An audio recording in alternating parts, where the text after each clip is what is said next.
All right, so Linux gaming, the dark ages today and beyond.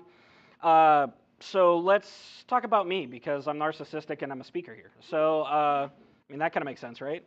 Anyways, so I'm a senior infrastructure engineer of, oh yeah, forget the bullet points because projector.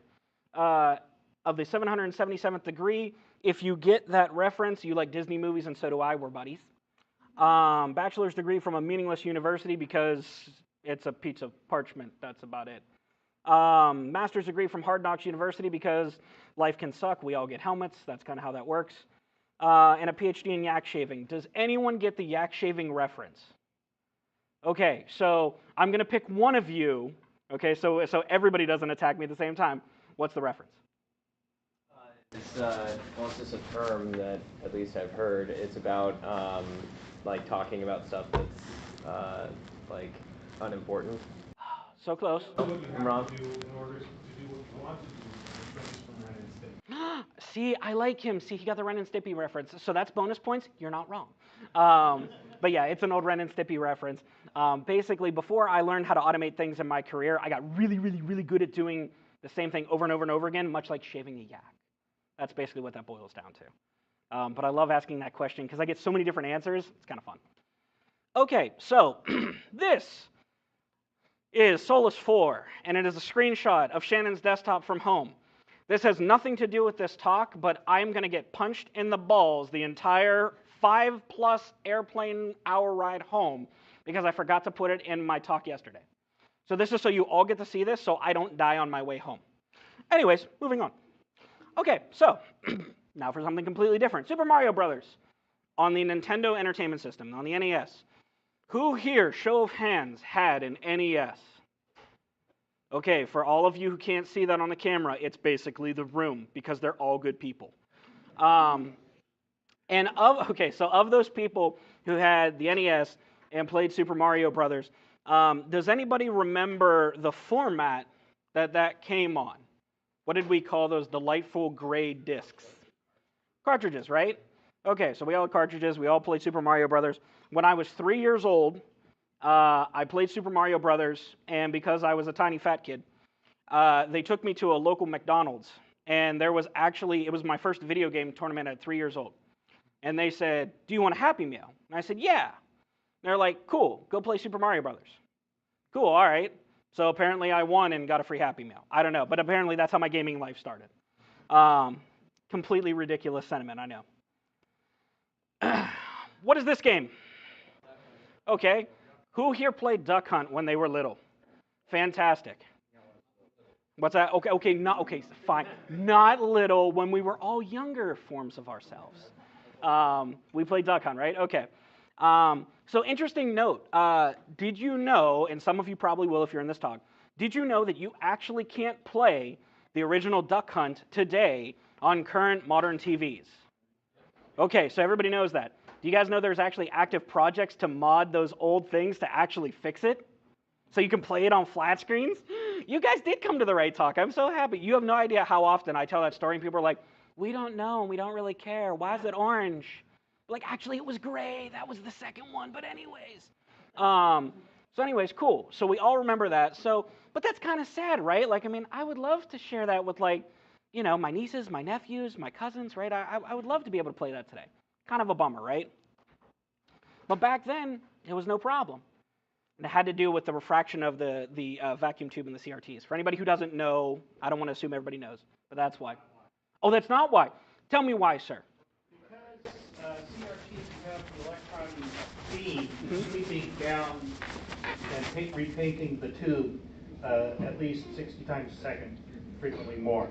See, there you go. This is why I'm happy all of the graybeards come here, because they keep me honest. And I got it half right. So you pull the trigger, the screen goes white. The detector at the front of the gun can detect where on the screen it is by when that flash comes in. And so it knows where it's pointed. An LCD does not have this sweep. When its screen goes white, it doesn't know where the electron beam is. So this is why the Wii, when it came out, had this stuff that you put on the monitor so it would know where you're pointing.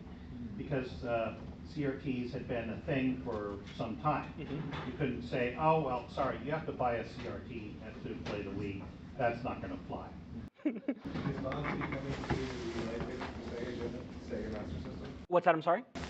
Are those kinds of mods becoming to Sega Master System games for the light base? Great question. I hope so. That'd be great. MCAS Power Toys? I've been following the main project, and they're working on something like that, and as of 2 days ago, it was actually working. So there you go. It shouldn't be that hard to port it to NES emulators or Sega emulators. In fact, it's probably working now. For the record, so you all know, I'm going to buy that guy a beer and lunch later, and I promise we'll do that transaction later, sir, because I promise I didn't actually pay you to come today. But no, but thank you so much. I have some more fun things to talk about. I'll let you stumble across them. Okay, sounds good. Yes, sir, in the far back there, yes. I did see recently a YouTube video where there was a guy modified this to work with an LCD using, like, I think it was either a Raspberry Pi or an Arduino, and it did syncing back and forth with.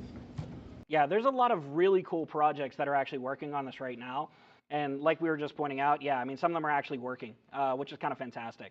So point being, though, is that, yeah, I mean, we all kind of miss that, right? I mean, and people care enough to actually create projects and mods and things around it so we can kind of recapture a little bit of our childhood, right?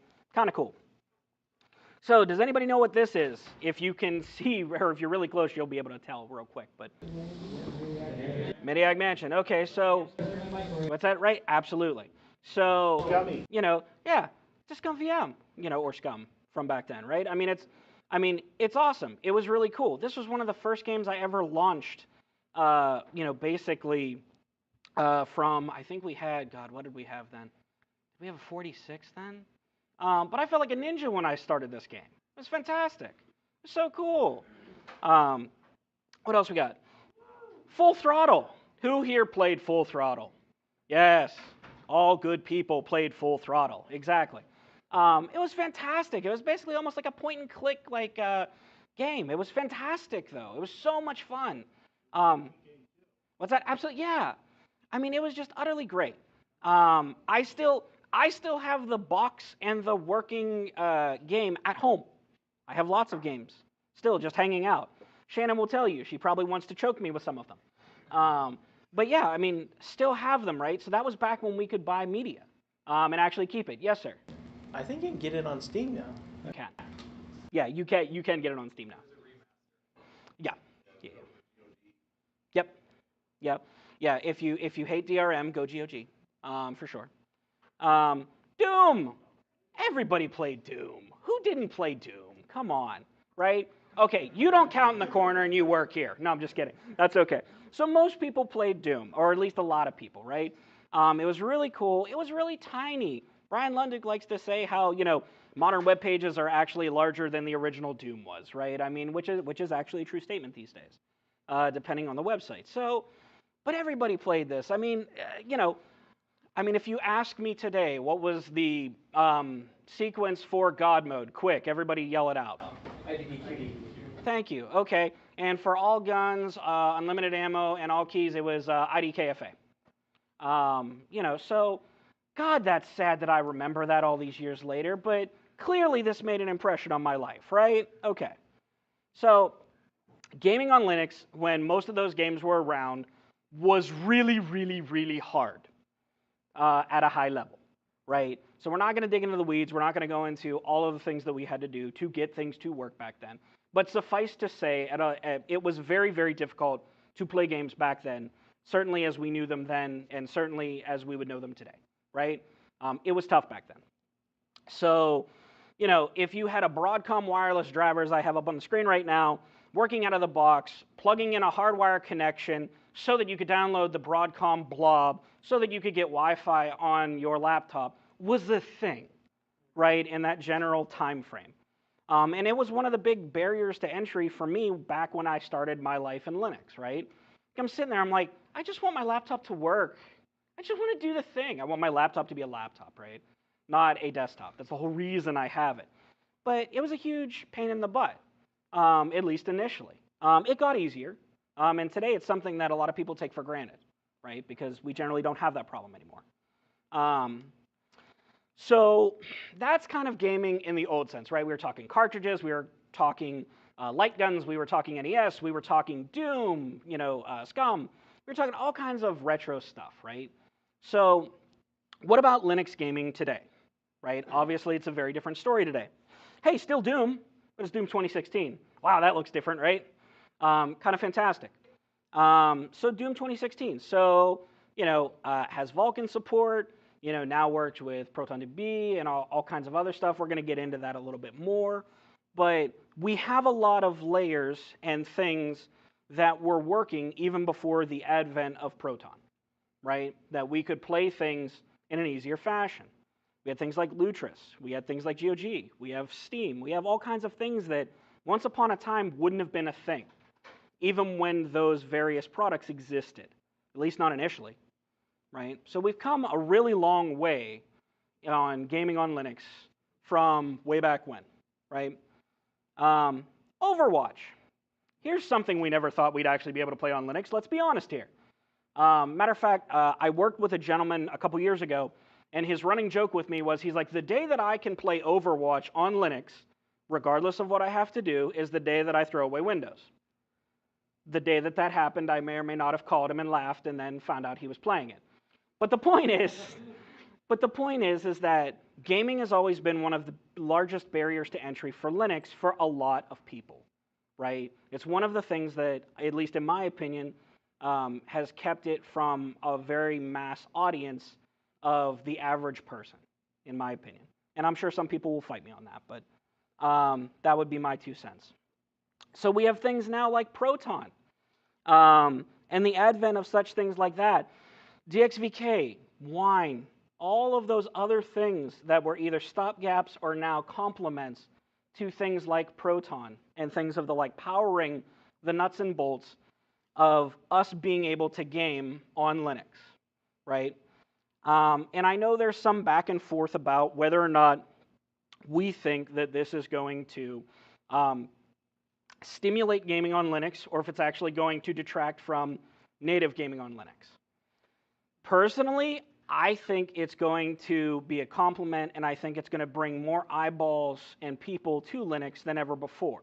And I think that's only going to bring more momentum to Linux as a desktop so that we can start moving forward and actually be taken more seriously as a platform. That's my stance on it, at least. And I'm sure some people will want to shoot me in the face with a shotgun for that, but that is my stance. And you look at the actual amount of games that work here. We have, and this, I took the screenshot this week. It was just over 4,500. That's kind of fantastic, right? We went from a couple thousand not that long ago to we've gained almost 2,000, I think, from when I started paying attention, which is to say that was semi-recently. So, that's kind of great. And you have sites like this that will actually go through and show you what's working, what's not. What can I go play and not be miserable, right? Wonderful people doing God's work, making sure that all of us don't have to think hard about what we're doing to go play a game. Because that's what we actually wanted to do, right? We didn't want to necessarily fix 57 things. We wanted to go play a game. We wanted to go have fun. Back when you could pop in a cartridge or, call your buddy over and have a great time, right? That's what we want to do. So, okay. So we've talked a little bit about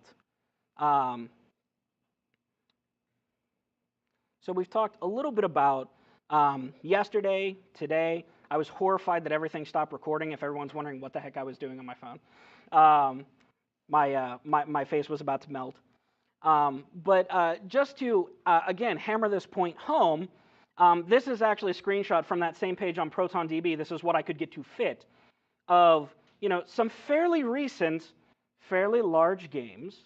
And again, people will fight me based on what's up here a little bit, that you can go play. That's kind of fantastic. Again, back when I was growing up, which wasn't that long ago, this would not have been a thing, right? Whether it was the games of the day or not. That's kind of fantastic. We're kind of in a little bit of a renaissance for gaming on Linux, in my opinion. It's kind of great. It's a great time to be gaming on Linux. Now, I will absolutely get punched if I don't mention Lutris. Lutris is fantastic. Shannon and I, one of the first games that we played on Linux was League of Legends. So you can all now judge me for various reasons. But, you know, I was able to use Lutris to set things up for her and I, and we could go play a game. That's kind of fantastic. And I didn't spend a month doing it, right? Wonderful people were setting things up, taking care of making the scripts, doing QA, and we had a platform that it could be shared on. How awesome is that, right? I mean, that's fantastic. That didn't exist when I was little. It's kind of great. And it's only getting better. And it's only a complement to all the things we've talked about so far, which is just fantastic. So, okay. So we talked about the past. We've talked a little bit about today and kind of what's going on right now, right? So what about the future, right? And it's a great question because I wrote it and said it was a great question. So okay, this is where things start getting a little controversial. So Google Stadia, gaming via the internet, and maybe the data center on the back end, right? Maybe instead subscribing to Shadow's monthly service. If you don't know what Shadow is, don't worry, I'll tell you a little bit about it in a minute. Some people know it, some people are like, what the heck is Shadow? So here's the thing. Here is kind of a short list of things that concern me about Google Stadia. Because you got the marketing song and dance from Google, that's all great, but here's a little bit of reality in my opinion. So your controller's connecting to the session in the Google data center. So, I mean, lag, lots of lag, more lag, and lag. Even if you have a gigabit, or, you know, assuming that you don't have a gigabit connection for a moment, let's say you're a normal, you know, peasant like I am, and I have maybe 100 meg connection, and I know there are people that have significantly less than that, depending on where you are. Part of the reason is because of the ISP duopoly for the most part, and a few other reasons, right? But point is, the average person doesn't have a gigabit connection. Some lucky few do. That's going to hurt adoption, right? And if my controller is now, you know, dealing with input back and forth from this session, there's going to be a huge amount of latency. And Google doesn't control all of it. So that's kind of a big deal to me. So good luck playing competitive games, in my opinion, until they prove me wrong. You know, same thing about the internet connection. You know, how long until Google kills the service? I mean, you know, it might be 5 minutes. Maybe, I mean, it might be a month. I don't know. For that matter, I don't think they know. You know, what happens to all of those games that you would buy through Stadia? What happens? Because to my knowledge, I don't think they're actually integrating into all the things that you're already using, right? So where's it go? What happens? Is it going to be like all those great movies that, you know, you downloaded via their service? That's why it's having it happen on live. Right, exactly. Just like you said, poof, right? So I mean, not a good look, right?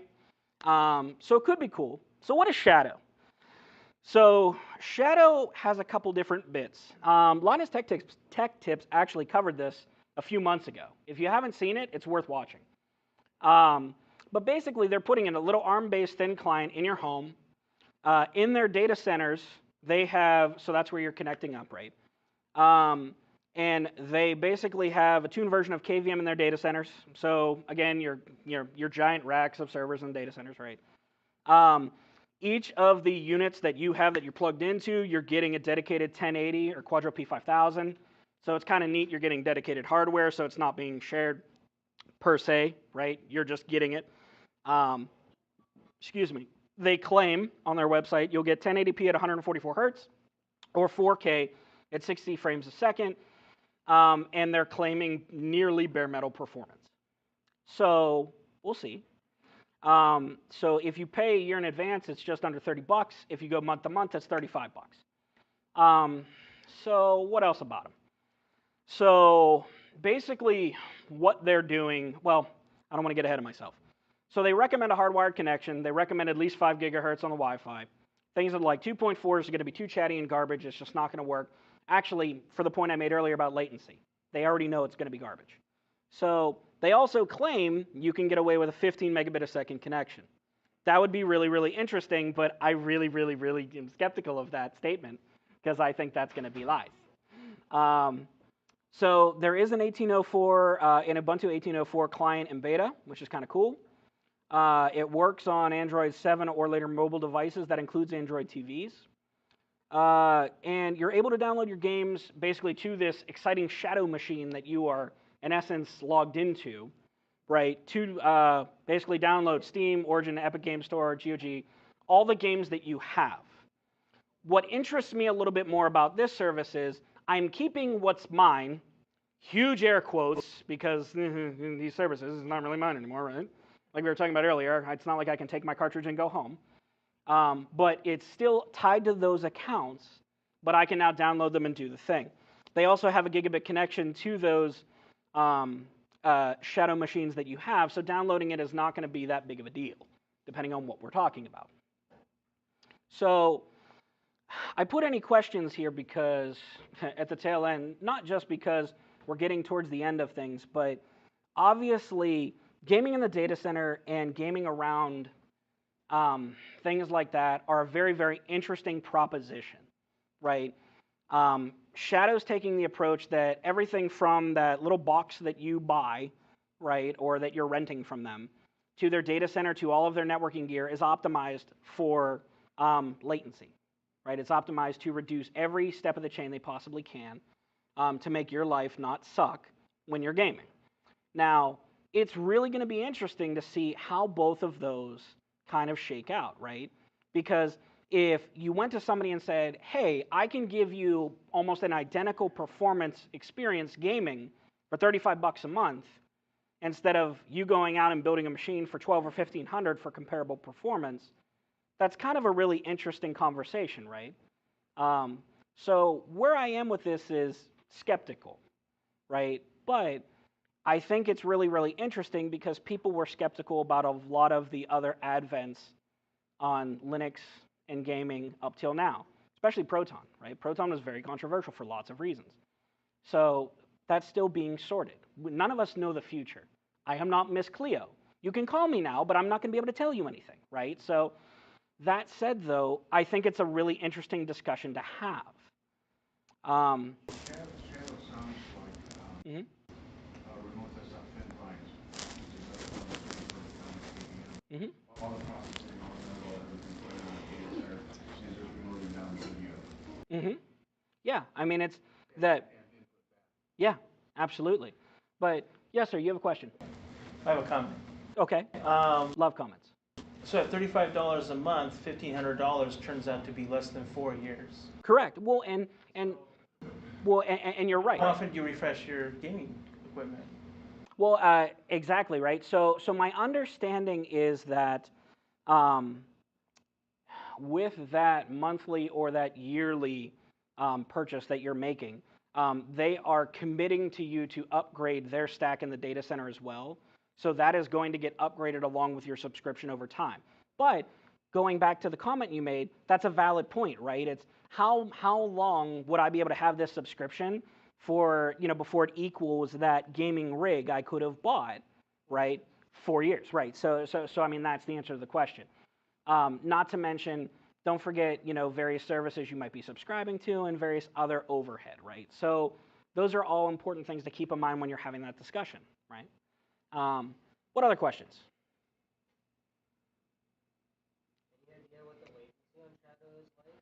So when they were down in walking through their actual facility, they actually have latency testers that Shadow actually hand built and software to measure that. And when they installed it on Linus's machine and a few other things, now obviously these were fairly ideal conditions, it was 91 milliseconds both ways.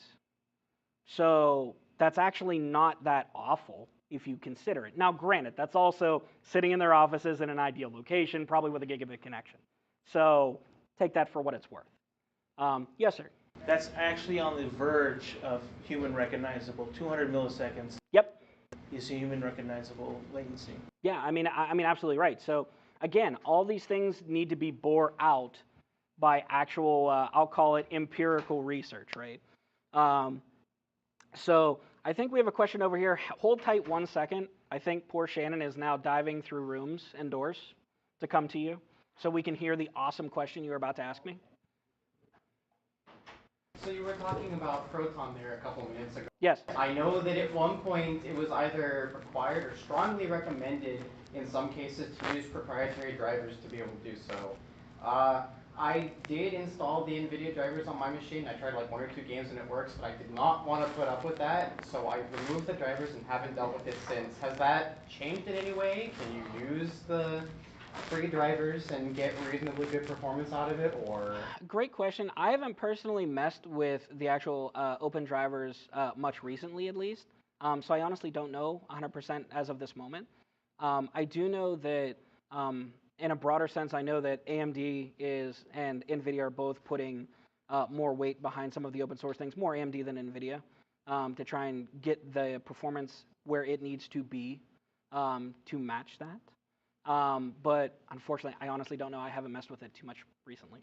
Sorry. I mean, anecdotally, I had a game that I tried, and actually I got it running better on Linux than I did on Windows, and I went back to Windows and speed tuned it and got it going that fast. So as far as that goes, like, I think it's there, just I've had really bad experiences with proprietary drivers in the past and just don't want to deal with it for the most part. So Right. to avoid that. Yeah, you'd like to. Yeah. So that's what's keeping me tied, oddly enough, is drivers. Yeah. Yeah, I know. Well, I was gonna say, and I mean, there are definitely ways around that, and I mean, also too, I mean, even to speak to the configuration bits, I mean, if you install a distro like Pop! OS that just has the NVIDIA drivers baked in, or Solus, or something of the like, since I was joking about Solus a little bit earlier, but they both would give you pretty much out-of-the-box experiences with stuff like that, which would be kind of great. And I know Pop! OS also, if I'm not mistaken, they also include all of the 32-bit Vulkan drivers and things like that out of the box. So they deal with a lot of the overhead and the potential headache you might run into depending on the distro you run. So pros and cons, at least from a setup and configuration standpoint. Great question, though. Anybody else? Questions? Thoughts, feelings, emotions? Want to throw things at me?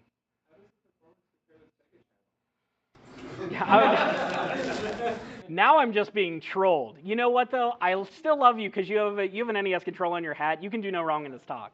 So we're already buddies. Sorry, there was another question, I think.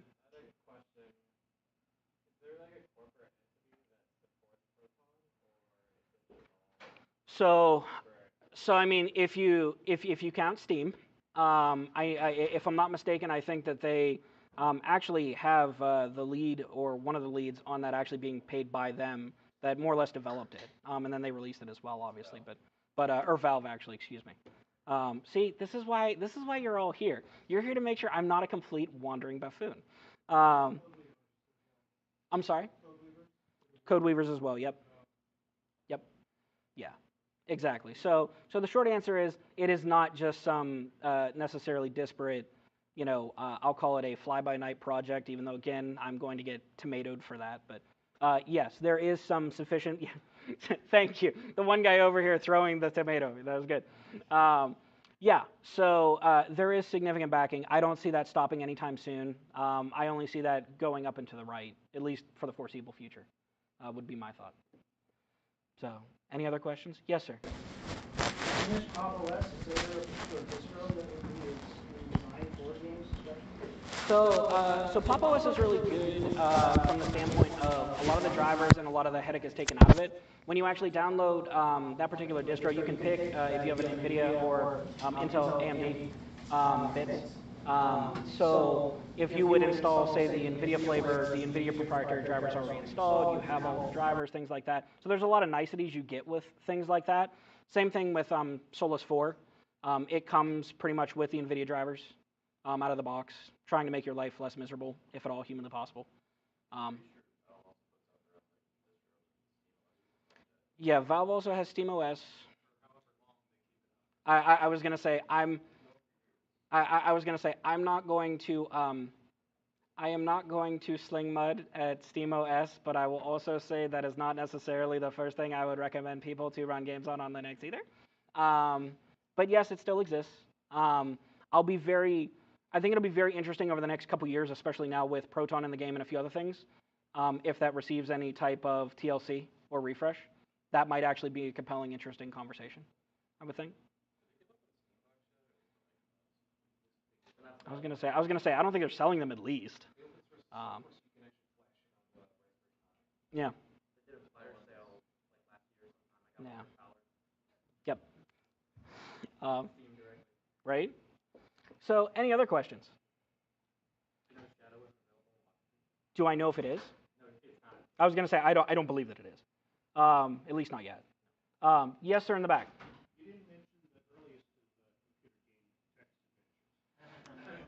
So Zork. I did mention Zork in the description. Okay. So has everyone here, or does everyone here know what a text-based adventure is? Okay, so at least I don't have to explain it. So everybody's at least seen Zork. Okay, good.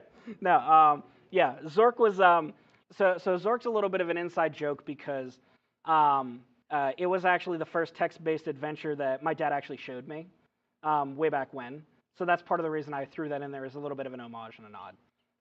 But yeah, it was pretty cool. Whenever what was it? I think it was Return to Zork when it became almost like a point-and-click FMV. Almost was one of the first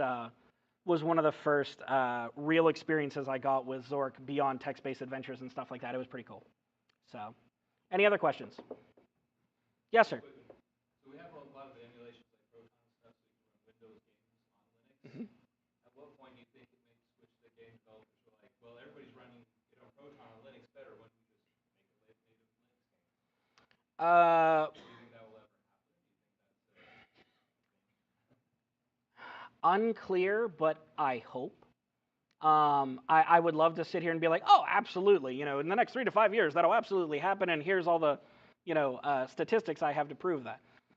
I don't, but I really hope that that continues that momentum, moves in that direction. And I really hope that, studios like Faro and other folks that, make some amazing, awesome, games on Linux will continue to do so, right?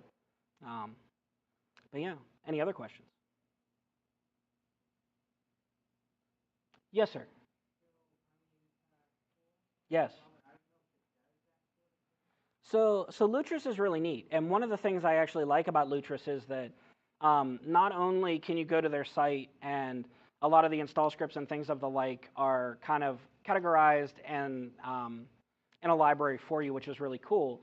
But one of the other neat things you can do is you can actually go in and pick the version of Wine that's running with the particular game that you're running, which is kind of sweet. So if I know there's a particular version of Wine that's really rocking for like League of Legends or something like that, for example, I can pick that for that particular game, but then I can change that for insert other game here, which is kind of neat. So it takes some of the hassle and the legwork out of that and makes it a lot more of a more point-and-click exercise. So that might be something for you to actually take a peek at.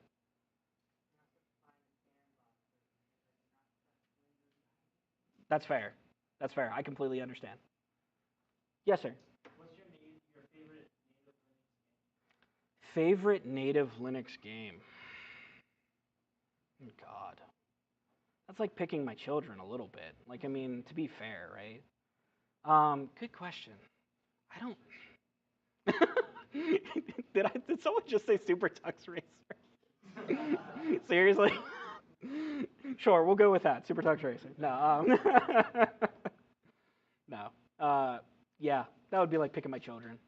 That's like saying pick a favorite Ninja Turtle. I can't do that. That's no. Yeah, the green one. Yeah, the green one. Any other questions? No, really? Have I finally tuckered you all out? Yes, sir, in the back. Yes.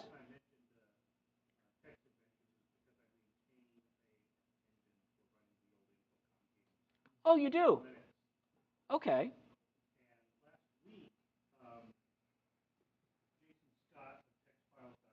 Mm-hmm.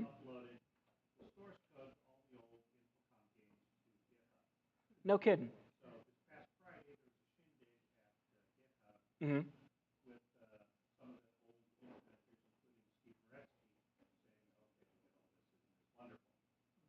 Huh. That's pretty awesome. That definitely makes sense why whenever you mention text-based games that it all kind of jives and makes that make much more sense now. If any of you want to play the old Infocom games again, all you have to do is install Frost on your Linux box. It's already in all the repos. That's my baby. And then go to Interactive Fiction Archive, IFarchive.org, and download new games. That's awesome. And you can get the old Infocom games elsewhere. Just ask around, look around. Does that include Hitchhiker's Guide? Yes. Wow. So what's that again? That's kind of awesome. IFarchive.org. IF-archive. So if-archive.org and installing Frotz, you said? Frotz?